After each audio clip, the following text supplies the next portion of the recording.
Yes, can. Even we can think of version 4, 5, 6. Say for example, now version 3. This time you come first time already, so but the ideal one. How do you know about our company? Okay, yes, your company is very interesting. It's just not a bank. You have various kind of banking products. You have 130 something branches all over Hong Kong. And covering version 2. You have built up your new branches in Dubai, Vietnam, Malaysia, and Indonesia. Meaning that your focus more moving to Asia. Meaning that you believe the business in Asia has potential to grow. This is your future insight.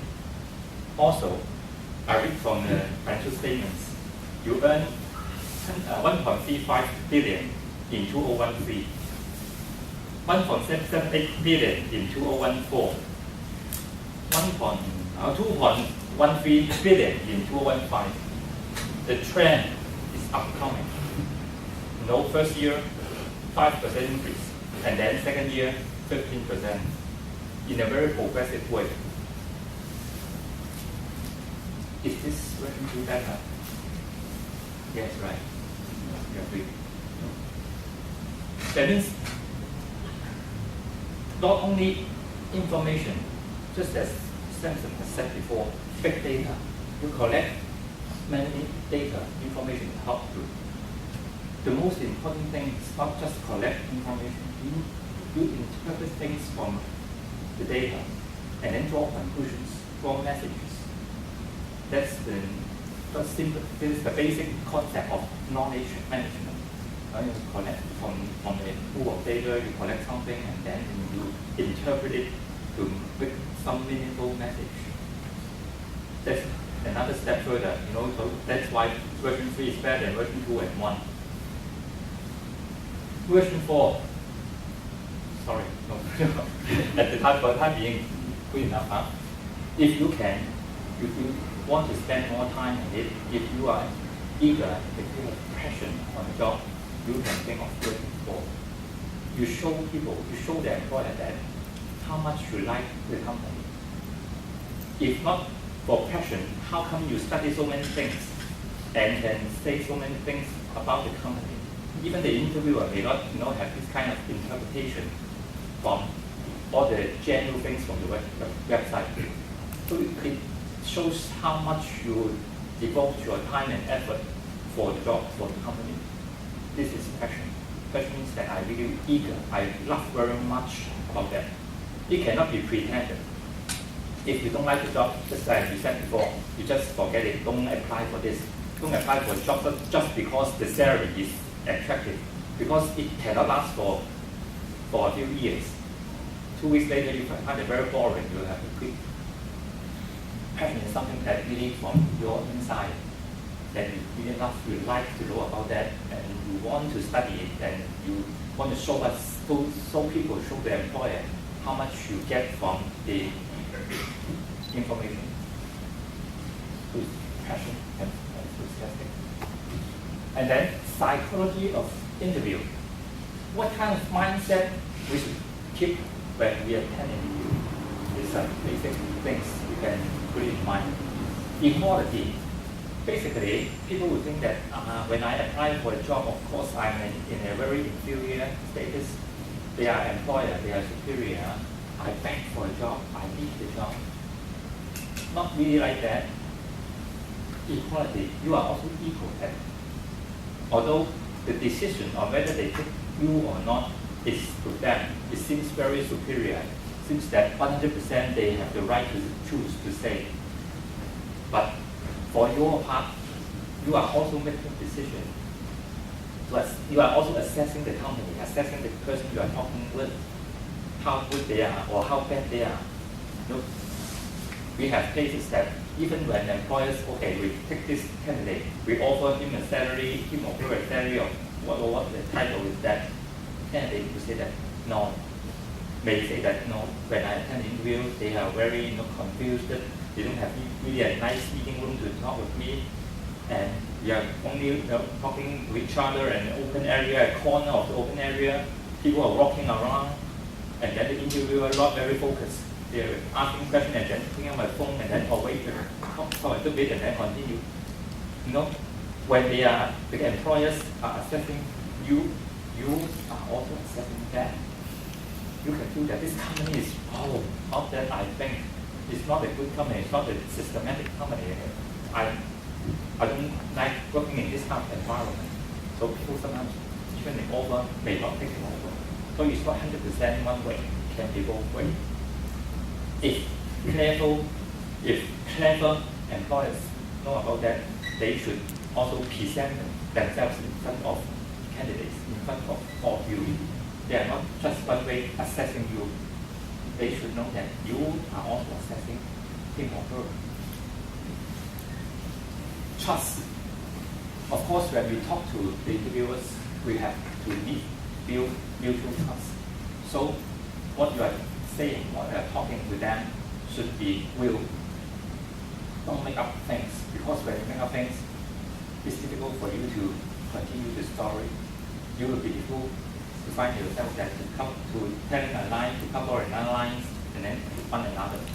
It's very difficult, and then you cannot be taught in a confident way. You will be hesitating, you will be be slow in reaction, because you are thinking how to make the story sounds more beautiful or convincing. So to build a trust, tell the real things. Of course, if something you consider not very good for the job, not very good for people to think of you, avoid it, but don't talk it and tell a lie. Just can avoid those things. Avoid talking about that. Feeling. When you talk to people, when you interact in the interviews, you can feel whether you like it or not. People talk to you can be very warm, make you feel comfortable, make you feel prestigious when working for this large company and things. You can assess your own feeling whether you like it or not. And then finally, if they really select you, offer you, you can proceed. You can make a decision whether I take it or not. So honor to your feeling. The fourth item is very important. Emotion quotient, EQ. Just as I showed you just a previous slide, that sometimes the interview can take the form of stress test. So in an interview, make sure that you have high EQ to handle all kinds of things. Don't let the emotion go. In the sense that EQ, I'm not just talking about when the situation goes worse and you need to keep calm, not that kind of simple. Even the other way around, if the situation goes very smoothly, don't lose yourself. If you're talking something you are familiar with, you are happy with, talking about movie star, talking about Korean TV program, Korean movie star is my favorite. Then you talk about all the things. You lose yourself. It's like that. You become too happy that you touch my favorite, touch my hobby, and then I forget everything. I forget I'm a candidate, and then I spend most of the time talking about TV program, the movie star, and then you lose the essence of the meeting is to get the job. So EQ is very important because it controls your mind, controls your emotions. Not too happy and too sad. EQ is like that. EQ is not only for facing difficult situations, it's also for facing situation where you are too smooth, make you too happy. Anything too is not good. Just good enough is good. Here are some typical interview questions, which you probably would be faced when you attend an interview. I just read out and then talk a little bit, because if I go through one by one, we cannot leave until 9:01 at night. So, just I demonstrated to you earlier that tell me about yourself.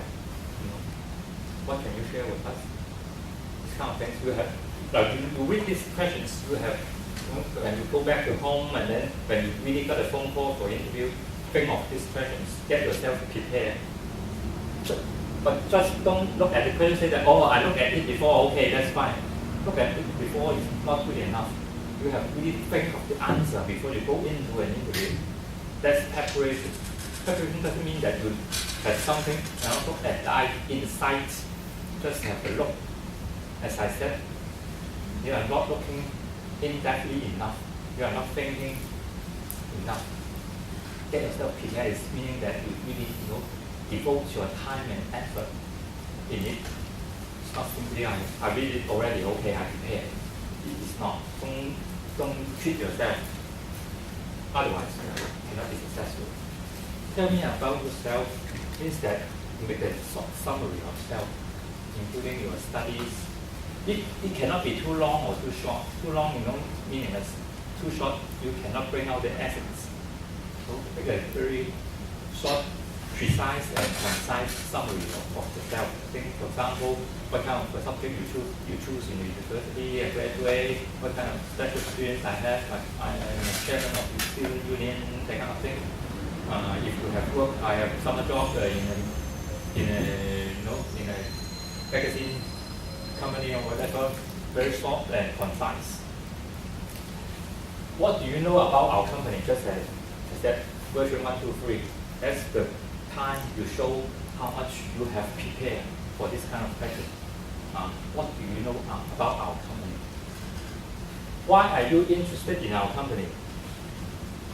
The question is, what do you know? You know that, but how those things interest you? Okay, you know that we are taking courses in the progressive grade. We are opening branches in Far East area. So what? You are careful enough to get the message from the data, but why these things good?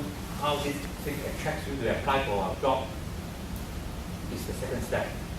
Of course, this will match with your career objectives. Because you say that you can ask, because I study in this subject and I want to make a further advancement or there's some training in this industry, that kind of thing. So that's why, as we said before, plan your things. Get some jobs that you really want to do in that company, in that industry.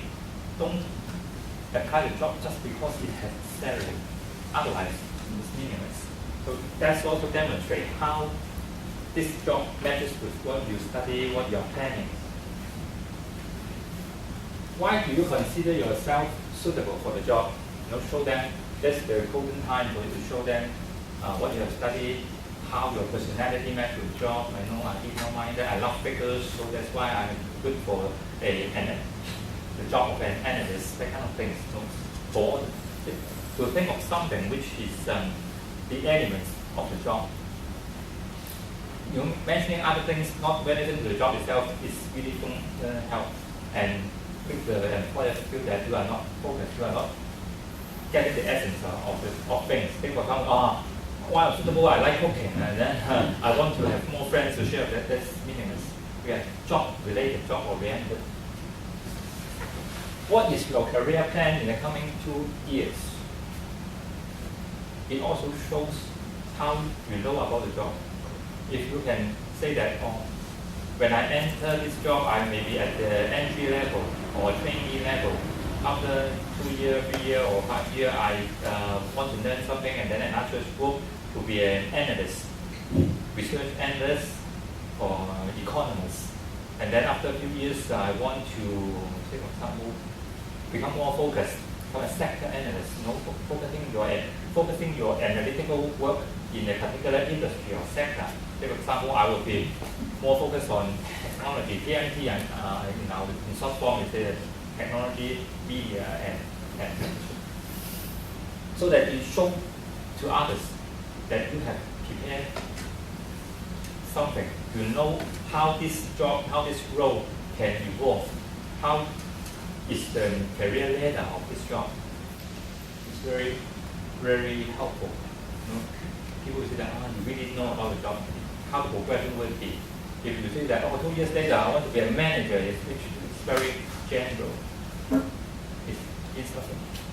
Because all kind of jobs have managers, right? Even if you do an office administration, when you first join a company, you need to sweep the floor, clean the toilet, and then 2 years later, okay, you did not do that, you ask the junior people to do that, And then a few years later, I do budgeting for our administration. I need to make a budget by how many cleaners, how many washing machines, that kind of thing. It means nothing. Different industry has a different career ladder. If you are talking about this job, if you know about the career ladder of this job, then you show them how 2 years, 3 years later, I want to be what. That means you have studied the job itself. How would you describe your own personality? Of course, you have to prepare for this because you should look for wordings which are more positive. Of course, you will tell people, I'm outgoing, I'm easygoing, I'm flexible, I am meticulous, I'm detail-minded. These are, of course, good words. I don't think you would tell people, I would lose my temper easily, I'm a little bit emotional. Nobody wants to listen to this. So before you go for interview, of course you prepare something like that. Prepare some. Of course, I don't want you to tell lies. Of course, you can emphasize your good personalities. If you have something bad, just avoid it, but you need not tell a lie, right? What are your strengths and weaknesses? This is a very common question. The interviewers will ask you, what are your strengths and weaknesses? For strengths, it's easy. You say that I'm good at mathematics. I'm accurate in figures. Very good. I am good to establish relations, mutual trust with people. Very good. Then what are your weaknesses? When people ask you to tell others your weaknesses, it's really very difficult. You think that if I really tell him or her my weaknesses, it's saying something bad on myself, it's good. But is it possible to tell the interviewers that I don't have any weaknesses? Incredible, right? Everybody is not perfect. Or you tell them that I cannot think of any weakness on myself, still stupid, right? The clue for this question is that you can try to mention something negative in a positive way. Or second tactic is that mentioning some weaknesses and then which you can correct it, and you have corrected it or rectified it or improved it already. Both ways is good. You may try to ask me how. You can say in a perfect way to answer this question, but how? Just to show you an example, if people ask us what would be our or my weakness, I can tell them that I am particularly careful for putting too much focus on being deadlines or to be accurate in figures. So sometimes I may create pressures on my teammates because I need to check again, make sure everything is correct, even still for 0.01 the figure is accurate, correct. So I will quickly check something which may sometimes create some pressure on my teammates. But I'm explaining to them that accuracy is so important for the project. So finally we get it over. Then everybody agree with that. At the very beginning it seems to be a weakness, but at the end it's a strength. See? Or sometimes we say that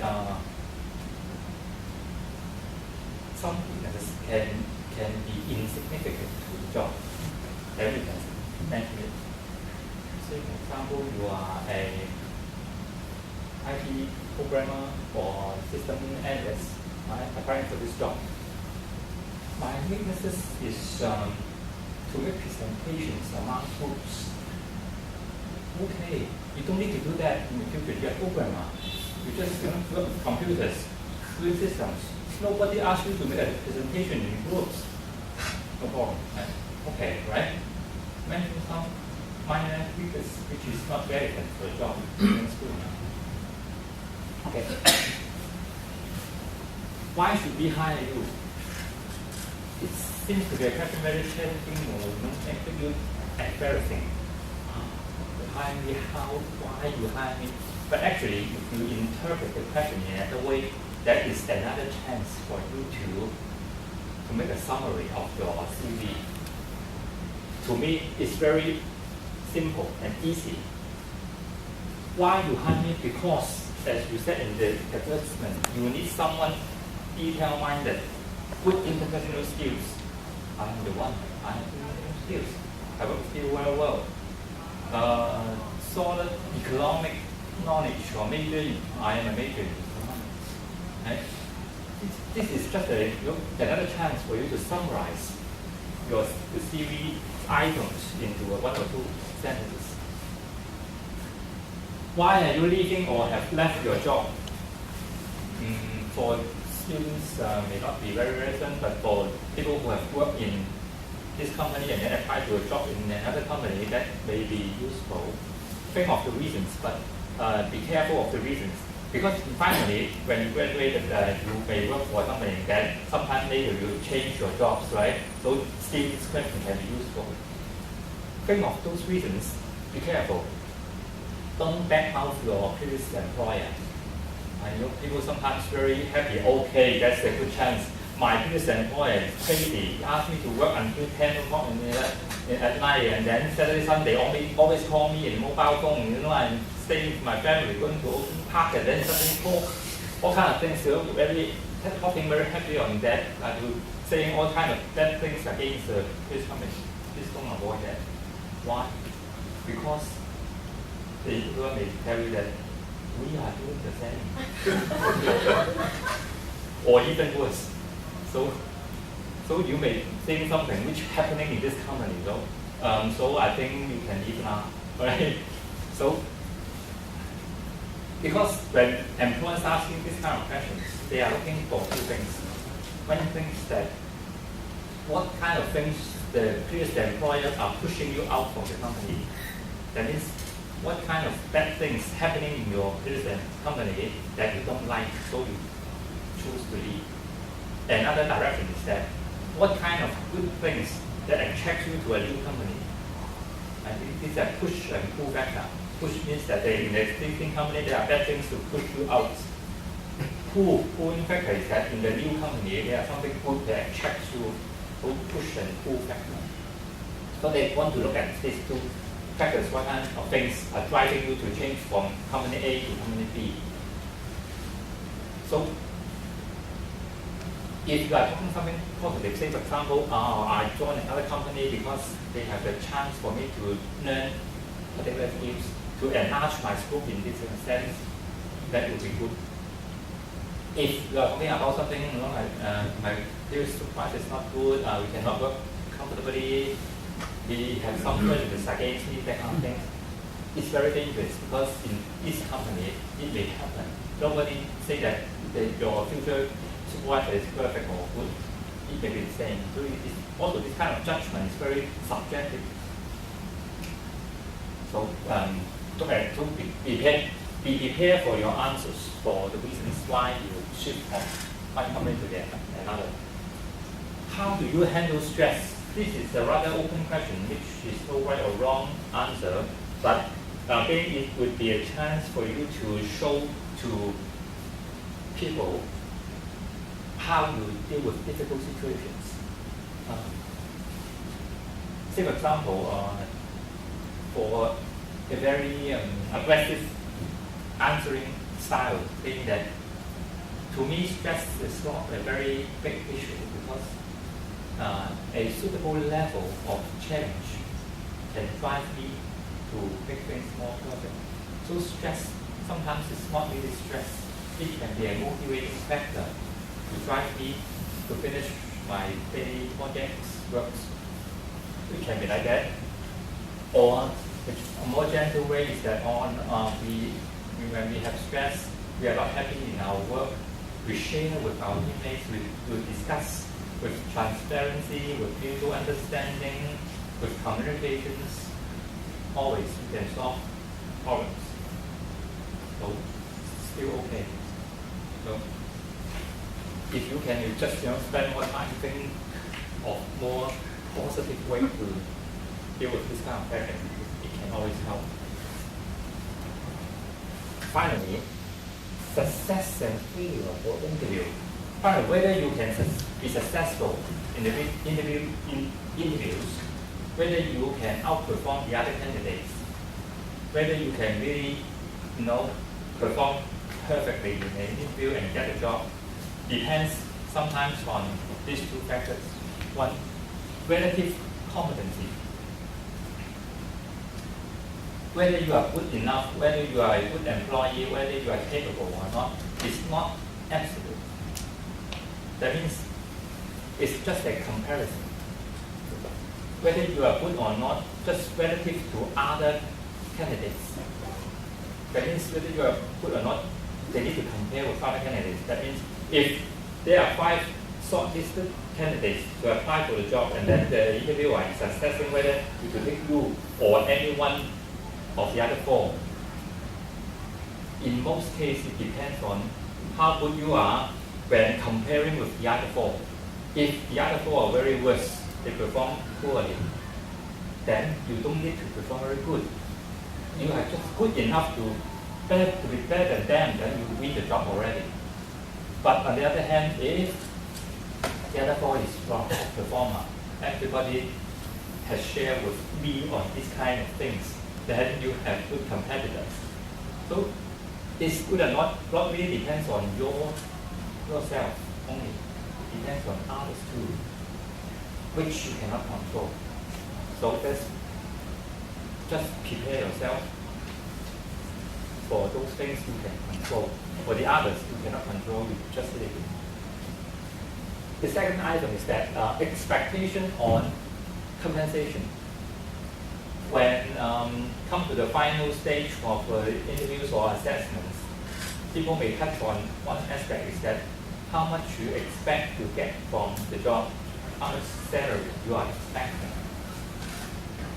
Somebody said that 15,000, some may 18,000, whatever. Employers will also take into consideration your expected salary, your expected compensation when considering among these 4 or 5 candidates. If 2 candidates more or less the same, one is expecting more, the other is expecting less.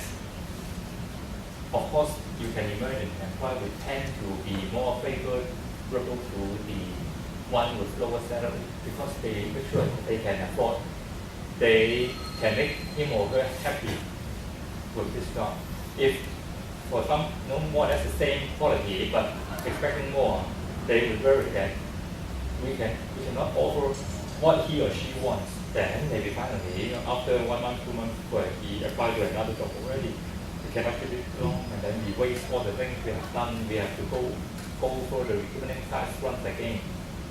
So that will be consideration. So also be careful when dealing with and mentioning your expected salary, your expected compensation.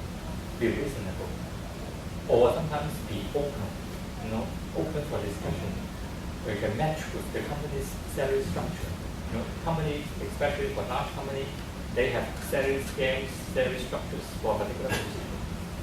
So it's not depending on how much you write down. You write down 20K, 18 or 15 is meaningless, because for entry level, for the company, at the most is 14 and something like that. So you mention too much means that you are expecting too much, too low. Maybe it's not matching the salary scale. So sometimes can be open, flexible, open for discussion can be better. Okay. So finally, that's all we want to share with you. Hope that it could be helpful. And later on we have some role play, right? To see. Role play is for next time. Okay. But the time is running short. Yeah, about your 5 stereotypes. I will give it to the name. Okay. The tenants. Q&A, my friend. Yes, don't be shy. If you have questions, you ask. That's all. First. Thank you for this talk speech. You're welcome. sorry. 我真的好觉得，哦。